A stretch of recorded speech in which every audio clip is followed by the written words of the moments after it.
Hello, welcome to market discussion of the day. Today, November 7, 2025, Friday ആണ്. അതിലും important ആയിട്ടുള്ള കാര്യം ഇന്ന് നോൺ ഫാം പേറോൾ ആണ് എന്നുള്ള കാര്യമാണ്. നമ്മൾ നേരത്തെ തന്നെ മാർക്കറ്റിൽ നിന്ന് മാറി നിൽക്കണം എന്നുള്ളൊരു കാര്യം നേരത്തെ പറഞ്ഞിട്ടുണ്ടായിരുന്നല്ലേ. സോ ഇന്ന് നമ്മുടെ മാർക്കറ്റ് ഡിസ്കഷൻ കുറച്ച് ലേറ്റ് ആയിട്ടാണ് നടക്കുന്നത്. കാരണം ഇന്ന് എനിക്ക് വയ്യായിരുന്നു, പനി പിടിച്ച് കിടപ്പിലായിരുന്നു. സോ ഇപ്പോഴാണെന്ന് നേരെ കുഴപ്പമില്ലാത്ത രീതിയിലായത്. ഓക്കെ, സോ അതുകൊണ്ടിട്ടാണ്, സോറി അബൌട്ട് ദാറ്റ്. സോ എന്നാലും മാർക്കറ്റ് ഡിസ്കഷനിൽ പോകുന്നതിന് മുന്നേ ആയിട്ട് നമ്മളുടെ പുതിയ ഫോറക്സ് ട്രേഡിംഗ് ബാച്ച്, അതായത് ഫ്രീ ആയിട്ട് ഫോറക്സ് ട്രേഡിംഗ് പഠിപ്പിക്കുന്ന ബാച്ച് അടുത്ത ആഴ്ച, അടുത്ത തിങ്കളാഴ്ചയിൽ അതിൻ്റെ അടുത്ത തിങ്കളാഴ്ച സ്റ്റാർട്ട് ചെയ്യുന്നുണ്ട്. ഫ്രീ ആയിട്ട് ഫോറക്സ് ട്രേഡിംഗ് പഠിപ്പിക്കുന്ന കോഴ്സാണ്. 2 ആഴ്ച നീണ്ടു നിൽക്കുന്ന കോഴ്സാണ്. രാത്രി ഇന്ത്യൻ ടൈമിംഗ് 7:30 മണിക്കും 10:30 മണിക്കുമായിട്ട് 2 ബാച്ചിലായിട്ടാണ് ഈ ഒരു ക്ലാസ് നടക്കുന്നത്. ഈ ഒരു സമയത്ത് ഫ്രീ ആയിട്ടുള്ള ആൾക്കാർക്ക്, എല്ലാ ആൾക്കാർക്കും, ഫോറക്സ് ട്രേഡിംഗ് പഠിക്കണം എന്നുള്ള എല്ലാ ആൾക്കാർക്കും എൻ്റെ ഡിസ്ക്രിപ്ഷനിൽ മെസ്സേജ് അയച്ചു കഴിഞ്ഞാൽ ബാക്കി കാര്യങ്ങൾ ഞാൻ കോർഡിനേറ്റ് ചെയ്യുന്നതായിരിക്കും എന്ന് എടുത്ത് ഓർമ്മിപ്പിച്ചു പോകുന്നു. സോ ബേസിക്കലി ഈ ഒരു സമയത്ത് ഫ്രീ ആയിട്ടുള്ള ആൾക്കാർ മാത്രം മെസ്സേജ് അയക്കുക എന്നുള്ളത് എൻ്റെ ഒരു റിക്വസ്റ്റ് മാത്രമാണ്. Okay, so coming to market discussion, coming to fundamental side. So നമുക്ക് ഇന്നലെ കുറച്ച് ഫണ്ടമെൻ്റൽസ് ഉണ്ടായിരുന്നു. അതിൽ ഏറ്റവും ഇമ്പോർട്ടൻ്റ് ആയിട്ട് നമ്മൾ കാത്തിരുന്ന Bank of England interest rate decision തന്നെയായിരുന്നു. Okay, so interest rate decision Bank of ഇംഗ്ലണ്ടിൻ്റെ ഇന്നലെ വന്നിട്ടുണ്ടായിരുന്നു. 4% 4% തന്നെ കുറച്ചിട്ടില്ല interest rate. So interest rate കുറയ്ക്കും. ബേസിക്കലി US-ൻ്റെ ഇൻട്രസ്റ്റ് റേറ്റ് കുറച്ചത് കൊണ്ടിട്ട് 4.25 നിന്ന് 4 കുറച്ചത് കൊണ്ടിട്ട്, സോ കാലങ്ങളായിട്ട് US എത്രയാണോ ഇൻട്രസ്റ്റ് റേറ്റ് കുറയ്ക്കുന്നത് അതനുസരിച്ചിട്ട് UK-യും ഇൻട്രസ്റ്റ് റേറ്റ് കുറയ്ക്കാറുണ്ട്, ബാങ്ക് ഓഫ് ഇംഗ്ലണ്ടും കുറയ്ക്കാറുണ്ട്. ഓക്കെ, സോ അത് സംഭവിച്ചില്ല എന്നുള്ള കാര്യമാണ്. സോ അതൊരു എക്സ്പെക്റ്റഡ് ആയിരുന്നു, എന്താണ് ബാങ്ക് ഓഫ് ഇംഗ്ലണ്ടും ഇൻട്രസ്റ്റ് റേറ്റ് കുറയ്ക്കും എന്നുള്ളൊരു കാര്യത്തിനകത്ത്. സോ അതുകൊണ്ടിട്ടാണ് ഞാൻ ഇന്നലെ നമ്മുടെ GBP നിന്ന് മാറി നിൽക്കാൻ പറഞ്ഞതും, അല്ലെങ്കിൽ GBP താഴോട്ട് വീഴാനായിട്ടുള്ള വൺ ഓഫ് ദ റീസണും Bank of England interest rate കുറയ്ക്കും എന്നുള്ളൊരു അനുമാനത്തിലായിരുന്നു ആൾക്കാരുടെ. ഓക്കെ, സോ പക്ഷേ ഇൻട്രസ്റ്റ് റേറ്റിൻ്റെ ഡിസിഷൻ വന്നു. അതിന് മുന്നേ തന്നെ ചെറുതായിട്ട് റിക്കവർ ചെയ്തിട്ടുണ്ടായിരുന്നു GBP. നമ്മൾ GBPയുടെ ചാർട്ട് ജസ്റ്റ് നോക്കുകയാണെങ്കിൽ, സോ ഇന്നലെ ജസ്റ്റ് ഒന്ന് റിക്കവർ ആയിട്ടുണ്ടായിരുന്നു മാർക്കറ്റ്.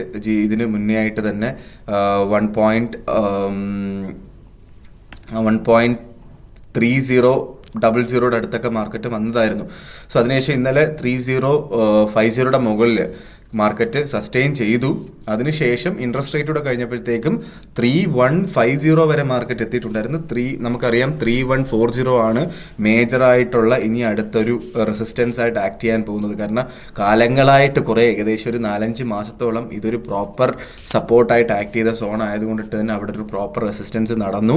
സോ ഇനി അത് ബ്രേക്ക് ചെയ്ത് മുകളിലോട്ട് പോവുകയാണെങ്കിൽ ഓക്കെ, നമുക്കൊരു കൺഫർമേഷൻ കിട്ടി, വീണ്ടും അപ് ട്രെൻഡ് ആണ് എന്നുള്ളൊരു കാര്യത്തിനകത്ത്.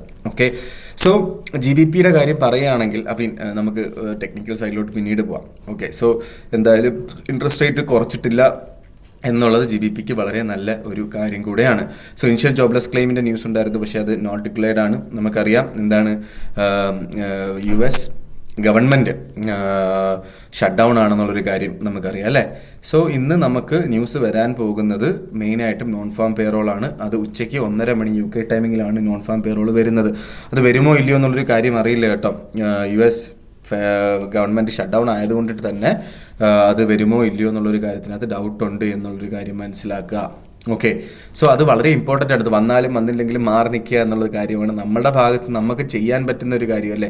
സോ അതുകൊണ്ട് മാറി നിൽക്കുന്നതായിരിക്കും നമുക്ക് സേഫ് ആയിട്ടുള്ളൊരു കാര്യം എടുത്ത് ഓർമ്മിപ്പിച്ചു പോകുന്നു. പക്ഷേ അടുത്ത ആഴ്ച നമുക്ക് പൊളിറ്റിക്കൽ സൈഡിൽ നിന്നുള്ളതിനെക്കാട്ടിലും ഇമ്പോർട്ടൻ്റ് ആയിട്ട് എക്കണോമിക് കലണ്ടർ ബേസ് ചെയ്തിട്ടുള്ള ന്യൂസിനെ കുറിച്ച് നമുക്ക് തിങ്കളാഴ്ച സംസാരിക്കാം.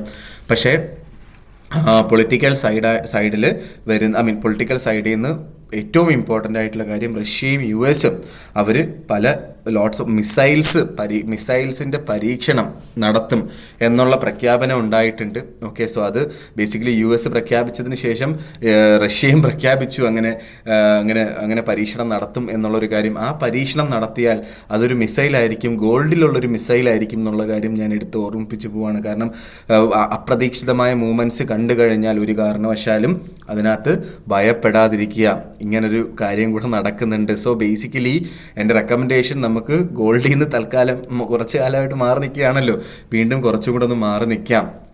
പക്ഷേ അങ്ങനെ വല്ലതും ഉണ്ടായാൽ ഗോൾഡ് മുകളിലോട്ടായിരിക്കും പോകാനായിട്ടുള്ള ചാൻസും കേട്ടോ. അപ്പം നമുക്ക് ചെറിയ ലോട്ടൊക്കെ വേണമെങ്കിൽ ബൈ ചെയ്ത് പരീക്ഷണം നടത്താം, വളരെ ചെറിയ ലോട്ട്. ഇപ്പം ഒരു ലോട്ട് ചെയ്യുന്ന ഒരാളാണെങ്കിൽ 0.1 ലോട്ട് എടുത്താൽ പോലും നമുക്ക് ഒരു ലോട്ടിൻ്റെ ഗുണം ചെയ്യുന്ന അവസ്ഥയിലോട്ടൊക്കെ പോകും ചിലപ്പം. ഓക്കെ, നമുക്കറിയാം ഗോൾഡിൻ്റെ കുറച്ച് കാലത്തെ മൂവ്മെൻ്റ് ഒക്കെ നമുക്കറിയാം. ഓക്കെ, സോ ബേസിക്കലി ഈ ഒരു ന്യൂസ് നമ്മുടെ കലണ്ടർ ബേസ് ചെയ്തിട്ടുള്ള എല്ലാ ന്യൂസുകളെക്കാട്ടിലും, അല്ലെങ്കിൽ നടന്നുകൊണ്ടിരിക്കുന്ന വാറുകൾ, റഷ്യ ഉക്രൈൻ വാർ, അതേപോലെ തന്നെ എന്താ പറയുക, നമ്മുടെ ഇസ്രയേൽ ഹമാസ് വാർ, ആ വാറുകളെക്കാട്ടിലും ഒക്കെ വലിയൊരു ഒരു ഈവൻ്റാണ് ഇങ്ങനെ പരീക്ഷണം നടത്തി കഴിഞ്ഞാൽ നടക്കാൻ പോകുന്നത് എന്നുള്ളൊരു കാര്യം കൂടെ മനസ്സിൽ വെക്കുക. വലിയ മൂവ്മെൻറ്റുകൾ ഉണ്ടാവാനായിട്ടുള്ള പോസിബിലിറ്റി വളരെ കൂടുതലാണ്. ഓക്കെ, സോ അങ്ങനെ വരുമ്പോൾ, അല്ലെങ്കിൽ അതേപോലെ തന്നെ റഷ്യ ഉക്രൈൻ വാർ ഈ ഡിസംബറോട് കൂടി അവസാനിപ്പിക്കണം എന്നുള്ള കാര്യത്തിനകത്ത് പുട്ടിന് പ്രഷറുണ്ട്. ഓക്കെ, സോ അതെന്തായി തീരും എന്നുള്ള കാര്യവും നമുക്കറിയില്ല. അതെല്ലാം ഡയറക്റ്റ്ലി യൂറോനെ അഫക്റ്റ് ചെയ്യാനുള്ള പോസിബിലിറ്റിയും വളരെ കൂടുതലാണ് എന്നുള്ളൊരു കാര്യം കൂടെ മനസ്സിലാക്കി പോവുക. ഓക്കെ, സോ നേരെ നമ്മുടെ ടെക്നിക്കൽ സൈഡിലോട്ട് പോകാം. ടെക്നിക്കൽ സൈഡിൽ ഫസ്റ്റ് ഓഫ് ഓൾ നമുക്ക് എല്ലാ ദിവസവും പറയുന്നത് JPYയിലോട്ട് തന്നെ പോകാം. JPY 154 മുകളിലായിട്ട് കയറാത്തൊരവസ്ഥയിൽ നിൽക്കുകയാണ്. ഞാൻ കയറുന്നില്ല ആശാനെ എന്നുള്ള രീതിയിലാണ് JPY പറഞ്ഞുകൊണ്ടിരിക്കുന്നത്. സോ JPYയിൽ നമുക്ക് നല്ലൊരു ഓപ്പർച്യൂണിറ്റി, നമ്മൾ ഇന്നലെയും പറഞ്ഞിട്ടുണ്ട്, വേണം എന്നുള്ള ആൾക്കാർക്ക് 153 അവിടെ എടുക്കാം. 153 അവിടെ ട്രേഡ് ചെയ്തിട്ടുള്ള ആൾക്കാർക്ക് ഒരു ഓൾമോസ്റ്റ് ഒരു 50 പിപ്സിൻ്റെ പ്രോഫിറ്റ് കിട്ടിയിട്ടുണ്ടായിരുന്നു. 153 അവിടെ എടുക്കാൻ പറഞ്ഞ ആൾക്കാർക്ക് 152.40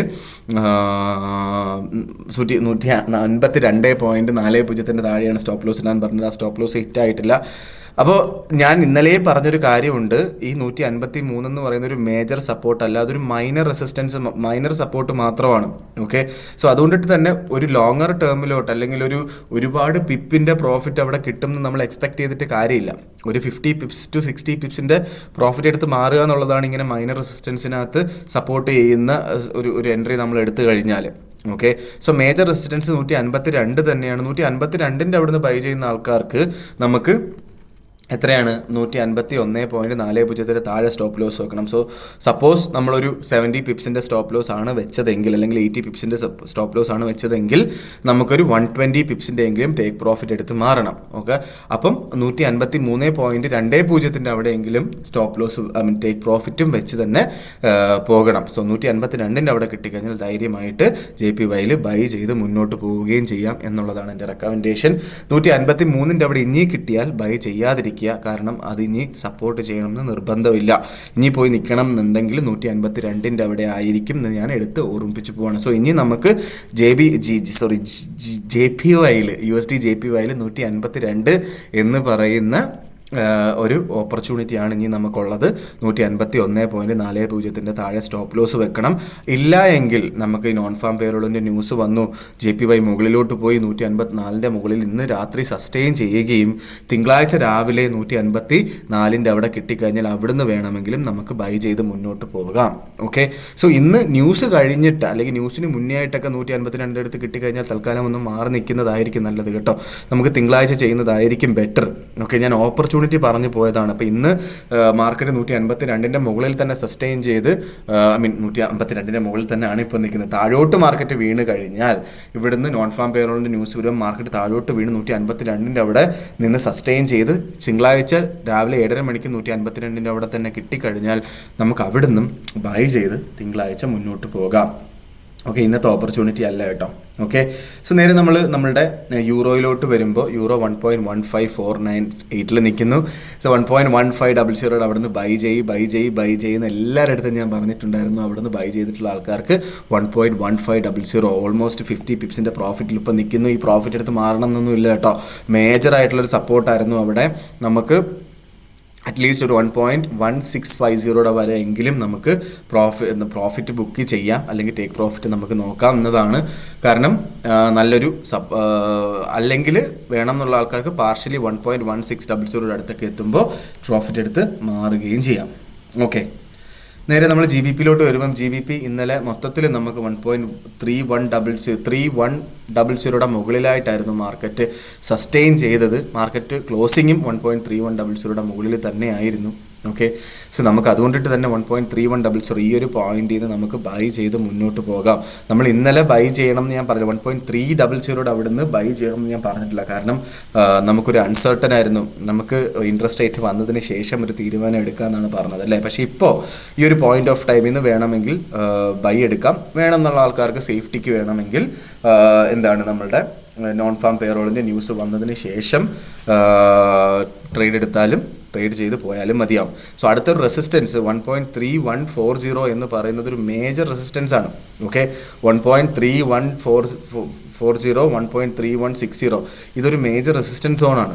ഓക്കെ, സോ ആ സോണിൻ്റെ അവിടെ നിന്ന് ബ്രേക്ക് ചെയ്ത് മുകളിലോട്ട് പോകണം. കാരണം ഇത് ഒരുപാട് കാലം കഴിഞ്ഞൊരു 3-4 മാസത്തിൽ ലോ പോയപ്പം ഇവിടെ വരെയാണ് പോയത്. ഓക്കെ, സോ അത് ബ്രേക്ക് ചെയ്ത് മുകളിലോട്ട് പോകണം എന്നുള്ളതാണ് GBPയുടെ ഏറ്റവും വലിയൊരു ചലഞ്ച് ഈ ഒരു പോയിന്റ് ഓഫ് ടൈമിൽ. അത് ബ്രേക്ക് ചെയ്ത് മുകളിലോട്ട് പോയാൽ നമുക്ക് ഉറപ്പിക്കാം മാർക്കറ്റ് 1.3400 അല്ലെങ്കിൽ 1.3500 വരെ മാർക്കറ്റ് പോകും എന്നുള്ളൊരു കാര്യം നമുക്ക് ഓൾമോസ്റ്റ് ഉറപ്പിച്ച് പോവുകയും ചെയ്യാം. ഓക്കെ, സോ അതാണ് എനിക്ക് GBPയിൽ പറയാനായിട്ടുള്ളത്. ഈ ഒരു പോയിന്റ് ഓഫ് ടൈമിൽ നിന്ന് ഈ ഒരു ലെവലിൽ നിന്ന് നമുക്ക് ബൈ ചെയ്യണം എന്നുള്ള ആൾക്കാർക്ക് ബൈ ചെയ്ത് മുന്നോട്ട് പോവുകയും ചെയ്യാം. ഓക്കെ, സോ നേരെ ഗോൾഡിലോട്ട് വരുമ്പം ഞാൻ പറഞ്ഞല്ലോ, ഗോൾഡിൽ ഇങ്ങനത്തുള്ള പ്രഷറൊക്കെ ഉണ്ട്. അതുകൊണ്ട് നമുക്കൊരു നല്ലൊരു റീട്രേസ്മെൻറ്റ് കിട്ടിയതിന് ശേഷം മാത്രം ഗോൾഡിൽ ട്രേഡ് ചെയ്യുന്നതായിരിക്കും ബെറ്റർ. 4003 എന്ന് പറയുന്ന റേഞ്ചിൽ നിൽക്കുന്നു. സോ ഇന്ന് നമുക്ക് ലോ പോയത്, ഇന്ന് നമുക്ക് ഫസ്റ്റ് ക്യാൻഡിലാണെന്ന് വന്നത്. ഓക്കെ, സോ ഇന്ന് നമുക്ക് ലോ പോയത് 3975. ഓക്കെ, സോ ബാക്കി ഈ മാർക്കറ്റ് ഓപ്പണിങ്സ് എല്ലാം 3980 മുകളിലായിട്ടും സസ്റ്റെയിൻ ചെയ്യുകയും ചെയ്തു അല്ലേ. സോ US സെഷന് നോൺ ഫാം പേറോൾ ഉണ്ട്, അതുകൊണ്ടിട്ട് തൽക്കാലം മാറി നിൽക്കുക. നമുക്ക് തിങ്കളാഴ്ച എടുക്കാൻ പറ്റുന്ന തീരുമാനത്തിനെ കുറിച്ച് പറഞ്ഞു പോവാം. 3980 എന്ന് പറയുന്ന റേഞ്ചിൽ നമുക്ക് കിട്ടുകയാണെങ്കിൽ അവിടുന്ന് ഒരു പ്രോപ്പർ ബൈ എൻട്രി എടുത്ത് മുന്നോട്ട് പോവുക. 3980 മുകളിലാണ് ഇന്ന് മാർക്കറ്റ് അവസാനിക്കുന്നത്. തിങ്കളാഴ്ച രാവിലെ 7:30 മണിക്ക് 3980 അടുത്ത് കിട്ടിക്കഴിഞ്ഞാൽ അവിടുന്ന് ബൈ ചെയ്ത് മുന്നോട്ട് പോകാം നമുക്ക് തിങ്കളാഴ്ച. ഇന്നല്ല, തിങ്കളാഴ്ച. ഓക്കെ, സോ നേരെ നിറച്ച് താഴെ വീണ് കിട്ടിയാൽ 3930 അടുത്തൊക്കെ കിട്ടിക്കഴിഞ്ഞാൽ അവിടെ നിന്നും നല്ലൊരു എൻട്രി ഉണ്ട്, മുകളിലോട്ടുള്ളൊരു നല്ലൊരു എൻട്രി എടുക്കാം. അങ്ങനെ ചെയ്യുമ്പോൾ 3915 താഴെ സ്റ്റോപ്പ് ലോസ് വെക്കേണ്ടി വരും. 3915 താഴെ സ്റ്റോപ്പ് ലോസ് വെക്കേണ്ടി വരും. ടൈറ്റായിട്ട് ഇടണം എന്നുള്ള ആൾക്കാർക്ക്, ഇല്ലെങ്കിൽ ഒരു 300 പിപ്പ് $30 എങ്കിലും സ്റ്റോപ്പ് ലോസ് വെക്കുന്നതായിരിക്കും സേഫ് ആയിട്ടുള്ളൊരു സ്റ്റോപ്പ് ലോസ് എന്ന് പറഞ്ഞു കഴിഞ്ഞാൽ. ഓക്കെ, സോ $30 സ്റ്റോപ്പ് ലോസ് വെക്കുന്ന ആൾക്കാരുടെ അടുത്ത് എനിക്ക് എടുത്ത് പറയാനായിട്ടുള്ള കാര്യം, മിനിമം നിങ്ങൾ $45 എങ്കിലും ടേക്ക് പ്രോഫിറ്റ് വെക്കണം. അതായത് 1:1.5. ബേസിക്കലി നമ്മൾ ട്രേഡ് എന്ന് പറയുന്നത് ഒരു മാത്തമാറ്റിക്സ് ആണ്. നമ്മളിത് ആ ഒരു ഡിസിപ്ലിൻ നമ്മൾ കാണിച്ചു കഴിഞ്ഞാൽ, എന്താണ് ഡിസിപ്ലിൻ? നമ്മൾ ട്രേഡ് ചെയ്യുമ്പോൾ നമ്മളുടെ ടോട്ടൽ ഇക്വിറ്റിയുടെ 20% കൂടുതൽ റിസ്ക് ചെയ്യാൻ പാടില്ല. 4 ട്രേഡ് അടുപ്പിച്ചടിച്ചാൽ പോലും നമ്മളുടെ 20% ഇക്വിറ്റിയിൽ കൂടുതൽ പോകാൻ പാടില്ല. Okay, first rule. അതിനനുസരിച്ചിട്ടുള്ള സ്റ്റോപ്പ് ലോസും അതിനനുസരിച്ചിട്ടുള്ള ടേക്ക് പ്രോഫിറ്റും അതിനനുസരിച്ചിട്ടുള്ള ലോട്ട് സൈസും എടുക്കണം. ഇത് വെച്ചിട്ട് നിങ്ങൾ എന്ത് സ്ട്രാറ്റജിയും ചെയ്ത് നോക്ക്, നിങ്ങൾ at the end of the year നിങ്ങളെ ക്യാപിറ്റൽ നഷ്ടമാവില്ല എന്നുള്ളൊരു കാര്യത്തിനകത്ത് എനിക്കൊരു ഉറപ്പ് തരാൻ പറ്റും. ഓക്കെ, കാരണം ക്യാപിറ്റൽ പ്രൊട്ടക്ഷനാണ് ഏറ്റവും ഇമ്പോർട്ടൻ്റ് ആയിട്ടുള്ള കാര്യം എന്നുള്ളൊരു ഒരു കാര്യമാണ് എനിക്ക് പറഞ്ഞു പോകാനായിട്ടുള്ളത്. ഓക്കെ, സോ ഇതൊക്കെയാണ് ഇന്നത്തെ ദിവസത്തെ മാർക്കറ്റ് ഡിസ്കഷനിൽ എനിക്ക് പറഞ്ഞു പോകാനായിട്ടുള്ള കാര്യങ്ങളും. ഉറപ്പായിട്ടും നമുക്ക് എന്താ പറയുക, നിങ്ങൾ ക്ലാസ്സിൽ ജോയിൻ ചെയ്യണം എന്നുള്ള ആൾക്കാർക്ക് എനിക്ക് ഇത്രയും പെട്ടെന്ന് മെസ്സേജ് അയക്കാവുന്നതാണ്. അതിൻ്റെ കൂടെ തന്നെ കുറേ ആൾക്കാർ എൻ്റെ അടുത്ത് ഏത് ബ്രോക്കറാണ് യൂസ് ചെയ്യുന്നതെന്നുള്ളൊരു കാര്യം ചോദിക്കുന്നുണ്ടായിരുന്നു. സോ ഞാൻ പേഴ്സണലി യൂസ് ചെയ്യുന്ന ബ്രോക്കർ വന്നിട്ട് സ്റ്റാർ ട്രേഡർ എന്ന് പറഞ്ഞിട്ടൊരു ബ്രോക്കറാണ്. സോ സ്റ്റാർ ട്രേഡറിനെ കുറിച്ച് പറഞ്ഞു കഴിഞ്ഞാൽ നമുക്ക് എല്ലാ റെഗുലേഷൻസും ഉള്ളൊരു ബ്രോക്കറാണ്. നമ്മൾ വീണ്ടും അത് തന്നെയാണല്ലോ വരുന്നത്. ഓക്കെ, സോ സ്റ്റാർ ട്രേഡറിനെ കുറിച്ച് പറഞ്ഞു കഴിഞ്ഞാൽ നമുക്ക് സ്റ്റാർ ട്രേഡർ അല്ലെങ്കിൽ ഇപ്പോൾ ഏത് ബ്രോക്കർ നിങ്ങൾ യൂസ് ചെയ്താലും, സോ നമ്മൾ ഓക്കെ ഇന്ത്യയിൽ ഇതിന് പ്രോപ്പറായിട്ടുള്ള റെഗുലേഷൻ ഇല്ലാത്തത് കൊണ്ടിട്ട് വേൾഡ് വൈഡ് ആയിട്ടുള്ള മേജർ റെഗുലേഷൻസ് നോക്കുമ്പോൾ അതിൽ ഏറ്റവും ഇമ്പോർട്ടൻ്റ് ആയിട്ടുള്ള റെഗുലേഷനാണ് FCAയുടെ റെഗുലേഷൻ, UK ബേസ് ചെയ്തിട്ടുള്ള FCAയുടെ റെഗുലേഷൻ. ഓക്കെ, സോ പ്രത്യേകിച്ച് UAE ക്ലയൻസ് ആകുമ്പോൾ സ്കാഡ റെഗുലേഷൻ, UAE ബേസ് ചെയ്തിട്ടുള്ള SCAയുടെ റെഗുലേഷൻ ഉണ്ടോയെന്ന് എന്തായാലും നോക്കിയതിന് ശേഷം മാത്രമേ ആ ഒരു ബ്രോക്കറിൽ ഒരു അക്കൗണ്ട് സ്റ്റാർട്ട് ചെയ്യാൻ പാടുള്ളൂ. ഓക്കെ, അതേപോലെ ഓസ്ട്രേലിയ ASICയുടെ റെഗുലേഷനും ഇമ്പോർട്ടൻ്റ് ആണ്. സോ ഈ 3 റെഗുലേഷനും ഉള്ളൊരു ബ്രോക്കറാണ് നമ്മുടെ സ്റ്റാർ ട്രേഡർ. അതിൻ്റെ കൂടെ $100,000 വരെ ലോയിഡ്സ് ബാങ്ക് പ്രൊട്ടക്ട് ചെയ്യുന്നു, ഇൻഷുർ ചെയ്യുന്നുണ്ട്.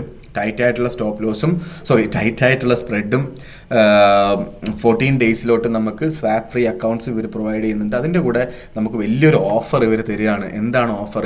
നമ്മളുടെ UK ക്ലയൻസ്, യൂറോപ്യൻ ക്ലയൻസ് ആണെങ്കിൽ ഫസ്റ്റ് ഡെപ്പോസിറ്റ് ചെയ്യുന്ന $1000 100% ബോണസ് അവർ തരുന്നത്. 1000 ഇട്ടാൽ $2000 ട്രേഡ് ചെയ്യുക എന്നുള്ളതാണ് അതിൻ്റെ മീനിങ്. ഓക്കെ, സോ അതിൽ കൂടുതൽ എത്ര ഇടുന്നോ അതിൻ്റെ എല്ലാം 20% ബോണസ് തരും. ഇത് ഫസ്റ്റ് ഡെപ്പോസിറ്റിലാണ്. പിന്നെ എപ്പോഴൊക്കെ ഡെപ്പോസിറ്റ് ചെയ്യുന്നു അപ്പോഴെല്ലാം 20% ബോണസ് തരും. ഓക്കെ, സോ ഇന്ത്യൻ ക്ലയൻസ് ആണെങ്കിൽ ആദ്യത്തെ ഡെപ്പോസിറ്റിന് 50% ആയിരിക്കും. ആദ്യത്തെ ഡെപ്പോസിറ്റിൻ്റെ ആദ്യത്തെ $500 50% ആയിരിക്കും തരുന്നത്. അതായത് $500 ഇടുന്ന ആൾക്ക് $750 ട്രേഡ് ചെയ്യാം. ബാക്കി എത്രയാണോ ഇടുന്നത് അതിൻ്റെ 20% ആയിരിക്കും തരുന്നത്. എപ്പോഴൊക്കെ ഇടുന്നു അതിന് ശേഷം, ഫസ്റ്റ് ഡെപ്പോസിറ്റിന് ശേഷം എപ്പോഴൊക്കെ ഇടുന്നു അപ്പോഴൊക്കെ 20% ബോണസ് കമ്പനി തരികയും ചെയ്യും എന്നുള്ളതൊരു വലിയ അഡീഷണൽ ബോണസ് ആണ് എന്നുള്ളൊരു കാര്യം മനസ്സിലാക്കുക. ഓക്കെ, അപ്പോൾ ഇതാണ് ബേസിക്കലി എനിക്ക് നമ്മുടെ സ്റ്റാർ ട്രേഡറിനെ കുറിച്ച് പറയാനായിട്ടുള്ളത്. സ്റ്റാർ ട്രേഡറിൽ അക്കൗണ്ട് സ്റ്റാർട്ട് ചെയ്യണം എന്നുള്ള ആൾക്കാർക്ക് എൻ്റെ ഡിസ്ക്രിപ്ഷൻ ബോക്സിൽ ഞാൻ സ്റ്റാറിൻ്റെ ലിങ്ക് കൊടുത്തിട്ടുണ്ട്. UAE ക്ലയൻസ് ആണെങ്കിൽ പ്രത്യേക ലിങ്കാണ്, അത് നോക്കിയെടുക്കുക. ആപ്പ് ത്രൂ ചെയ്യുകയാണ് എങ്കിൽ, ആപ്പ് ത്രൂ ചെയ്യാതിരിക്കുന്നതായിരിക്കും ബെറ്റർ. ആപ്പ് ത്രൂ സപ്പോസ് നിങ്ങൾ ചെയ്യുകയാണെങ്കിൽ ഒരു റെഫറൻസ് കോഡും ഉണ്ടാവും. റെഫറൻസ് കോഡ് ഇട്ട് എന്നെ കോൺടാക്റ്റ് ചെയ്താൽ എനിക്ക് നിങ്ങളുടെ ഒരു പേഴ്സണൽ മാനേജറായിട്ട് ആക്ട് ചെയ്യുകയും ചെയ്യാം. നിങ്ങൾക്ക് എന്തെങ്കിലും ഉണ്ടെന്നുണ്ടെങ്കിൽ, നിങ്ങൾക്ക് KYCയിലോ അല്ലെങ്കിൽ വിഡ്രോവൽസിലൊക്കെ എന്തെങ്കിലും പ്രശ്നം ഉണ്ടെന്നുണ്ടെങ്കിൽ എന്നെ കോൺടാക്ട് ചെയ്താൽ ഞാൻ ഇവിടുന്ന് കാര്യങ്ങൾ കോർഡിനേറ്റ് ചെയ്ത് തരികയും ചെയ്യും. അതിൻ്റെ ഒന്നും സത്യം പറഞ്ഞാൽ അതിൻ്റെ ഒന്നും ആവശ്യമില്ല. നിങ്ങൾ കമ്പനിക്ക് ഡയറക്റ്റ്ലി ഒരു ഇമെയിൽ അയച്ചാൽ മതി. കമ്പനി അത് ചെയ്തിട്ട് അത് പ്രോപ്പറായിട്ടുള്ള റെസൊല്യൂഷൻസ് ചെയ്തു തരും. ഇല്ലെങ്കിൽ നമ്മളുടെ വെബ്സൈറ്റിൽ തന്നെ നമ്മുടെ ചാറ്റ് ബോക്സിൽ പോയിട്ട് ചാറ്റ് ചെയ്താൽ പോലും ഇതിനെല്ലാം ഉള്ള ഒരു റെസൊല്യൂഷൻ അവർ തന്നെ ചെയ്തു തരും. ഇല്ലാത്ത കാര്യങ്ങൾ, ഇതൊന്നും കിട്ടിയില്ല എങ്കിൽ എന്നെ കോൺടാക്റ്റ് ചെയ്ത് കഴിഞ്ഞാൽ ഞാൻ ഇവിടുന്ന് നിങ്ങൾക്ക് ചെയ്തു തരേണ്ട കാര്യങ്ങൾ ചെയ്തു തരികയും ചെയ്യാം എന്ന് പറഞ്ഞുകൊണ്ട് നിങ്ങൾ ചെയ്യുകയാണെങ്കിൽ എൻ്റെ അടുത്തോടൊന്ന് സംസാരിച്ച് കഴിഞ്ഞാൽ എനിക്കും ചെയ്യാൻ പറ്റുന്ന കാര്യങ്ങളെല്ലാം ഞാൻ ചെയ്തു തരാമെന്ന് പറഞ്ഞുകൊണ്ട് ക്ലാസ്സിൽ ജോയിൻ ചെയ്യണം എന്നുള്ള ആൾക്കാർക്ക് എത്രയും പെട്ടെന്ന് തന്നെ എന്നെ കോൺടാക്റ്റ് ചെയ്യണം. അല്ലെങ്കിൽ ഫോറക്സ് ട്രേഡിംഗ് പഠിക്കണം എന്നുള്ള എല്ലാ ആൾക്കാർക്കും ഈ വീഡിയോ അയച്ചു കൊടുക്കണം എന്ന് പറഞ്ഞുകൊണ്ട് ഇന്നത്തെ ദിവസത്തെ അല്ലെങ്കിൽ ഈ വീക്കിലത്തെ മാർക്കറ്റ് ഡിസ്കഷൻ ഞാൻ കൺക്ലൂഡ് ചെയ്യാണ്. മാർക്കറ്റ് ഡിസ്കഷനായിട്ട് നമ്മൾ തിങ്കളാഴ്ച കാണുന്നത് വരെ ഗുഡ് ബൈ.